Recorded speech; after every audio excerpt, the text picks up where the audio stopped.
सासू माँ की नई सहेली। प्रिया किचन में चाय बना रही होती है और सुमन ड्राइंग रूम में बैठकर मजे से टीवी देख रही होती है। तभी दरवाजे की घंटी बजती है।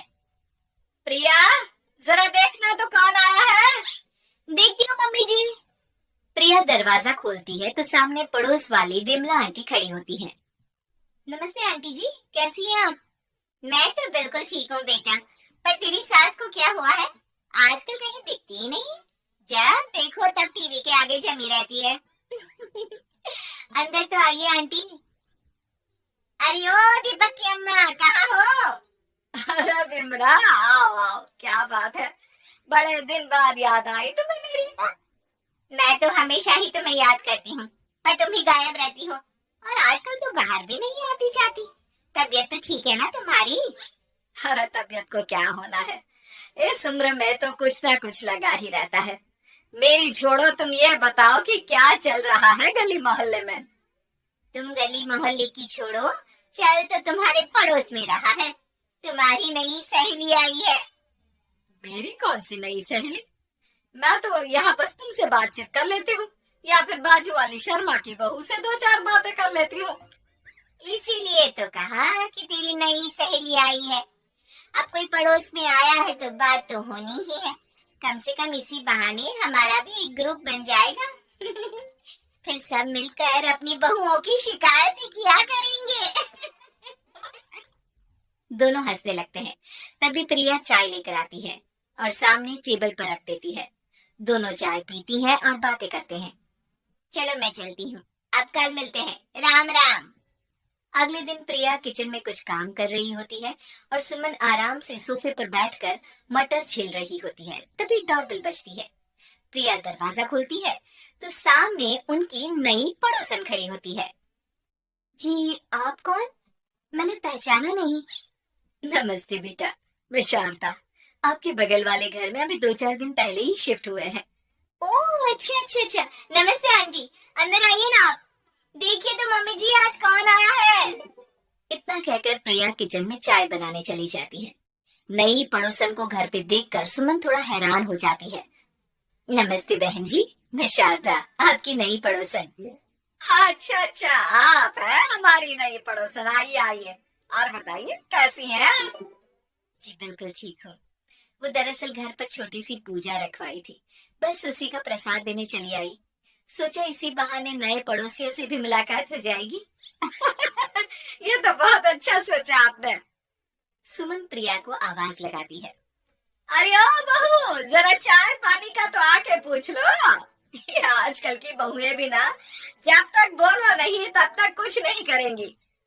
आई मम्मी जी। प्रिया चाय लेकर आती है। दोनों बैठकर चाय पीती हैं और खूब सारी बातें करती हैं। अच्छा बहन जी, अब मैं चलती हूँ, फिर मिलते हैं। अब तो आना जाना लगा ही रहेगा। शारदा के जाने के बाद प्रिया किचन से बाहर आती है। क्या बात है मम्मी जी, आप दोनों को देखकर तो लगा ही नहीं कि पहली बार मिल रही हो। आप दोनों तो बिल्कुल बिछड़ी हुई सहेलियों की तरह बातें कर रही थी। अरे जब दो औरतें मिल जाती है ना, तो बातें अपने आप ही निकल आती है। अब तू अपने काम पर ध्यान दे, बातों पे नहीं। ऐसे ही कुछ दिन बीत जाते हैं। अब सुमन और शारदा अच्छी सहेलियां बन गई होती हैं। दोनों एक साथ मंदिर जाती, मार्केट जाती और कभी कभी तो विमला भी इनके साथ मिलकर खूब हंसी ठिठोली करती। एक शाम तीनों बैठकर सुमन के घर पर चाय पी रही होती है कि तभी बहुत तेज बारिश शुरू हो जाती है। सुमन जोर से प्रिया को आवाज लगाती है।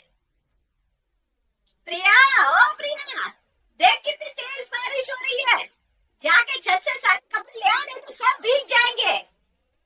सुमन 2 बार आवाज लगाती है लेकिन प्रिया का कोई जवाब नहीं आता। शायद प्रिया कुछ काम कर रही है, इसीलिए कुछ जवाब नहीं दे रही। अरे काहे का काम, आराम फरमा रही होगी महारानी। तभी प्रिया बीमार हालत में अपने कमरे से बाहर निकलती है। हाँ मम्मी जी, क्या हुआ? मेरी तबीयत थोड़ी ठीक नहीं है ना, इसलिए आग लग गई। अरे सारे कपड़े भीग गए और तुझे सोने से फुर्सत नहीं है। सबके सामने सुमन के मुंह से ऐसी बातें सुनकर प्रिया उदास हो जाती है और छत से कपड़े उतारने चली जाती है।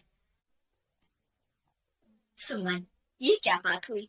प्रिया ने बताया ना कि उसकी तबीयत ठीक नहीं, इसलिए उसकी आंख लग गई। तुम भी ना खामखा उसे सबके सामने सुना दिया। अरे आप नहीं जानती शारदा जी, कुछ बहुएं ना बहुत आलसी होती हैं, घर का ये काम नहीं करना चाहती।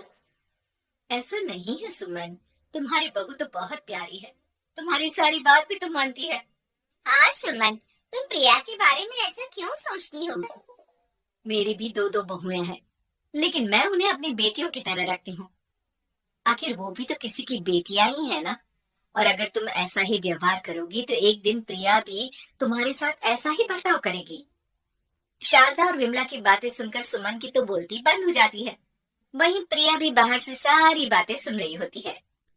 अरे मैं कोई उसकी दुश्मन थोड़ी ना हूँ, मैं भी उसकी माँ हूँ, लेकिन कभी कभी सास बनना पड़ता है, नहीं तो बहुएं हाथ से निकल जाती है।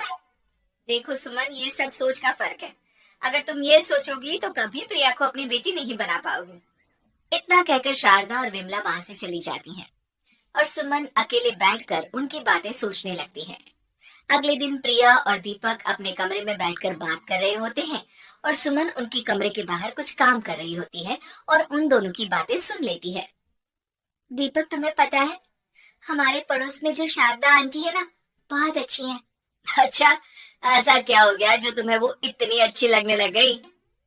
कुछ खास नहीं, बस कल जब मम्मी जी मुझे सबके सामने सुना रही थी तो शारदा आंटी ने मेरा साथ दिया।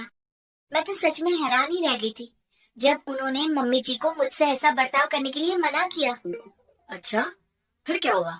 होना क्या था, शारदा आंटी तो मम्मी जी को समझा ही रही थी कि बहू को भी बेटी की तरह ही रखना चाहिए, लेकिन मम्मी जी तो मम्मी जी है ना, उन्हें तो मुझ में हमेशा कमी ही दिखती है। काश मुझे भी शारदा आंटी जैसी सास मिली होती जो मुझे भी अपनी बेटी जैसी समझती। सुमन ये सब सुनकर बहुत उदास हो जाती है और वहां से चली जाती है। प्रिया की बातें सुमन के कानों में बार बार गूंज रही थी। उसे बहुत शर्मिंदगी महसूस हो रही थी कि उसने प्रिया के साथ बहुत गलत किया है। अगले दिन सुमन शारदा और विमला को बुलाती है। क्या बात है सुमन, आज तूने ऐसे अचानक क्यों बुलाया? सब ठीक तो है ना? हाँ हाँ, सब ठीक है, तुम दोनों बैठो तो सही।